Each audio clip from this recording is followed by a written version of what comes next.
Blackstone Audio presents The Devil Came on Horseback, Bearing Witness to the Genocide in Darfur, by Brian Steidle and Gretchen Steidle Wallace.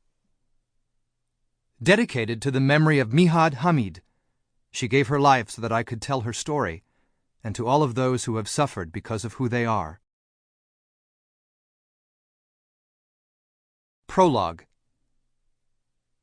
The rains had already moved on, leaving a dry, oppressive heat that threatened to bake any creature moving too slowly beneath the sun.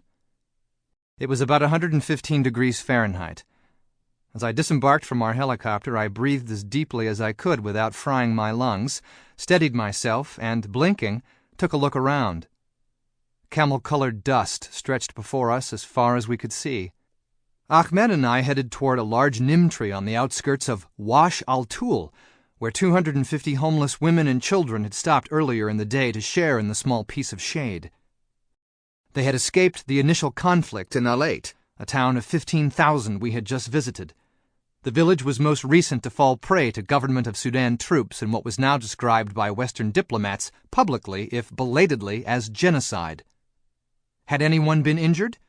We had to ask, even though we were all but certain of the answer. Expressionless, a woman slowly raised a 1-year-old girl for me to examine as if I were a doctor with miracle cures. I quickly took a photo to document the injury before motioning for her to put the child down. I examined the baby, gently directing the woman to move the child this way or that so we could understand her wounds. I realized my instructions only confirmed her presumption that I was a medical professional. I felt increasingly helpless. The baby's breathing was labored, and she was wheezing noticeably. Upon closer inspection, I realized that this tiny human being had been shot in the back. The child had gaping entry and exit wounds that accentuated her struggle to breathe. Her guardian looked up at me with a blank gaze. "What's her name?" I stammered, my sense of disbelief audible in my tone.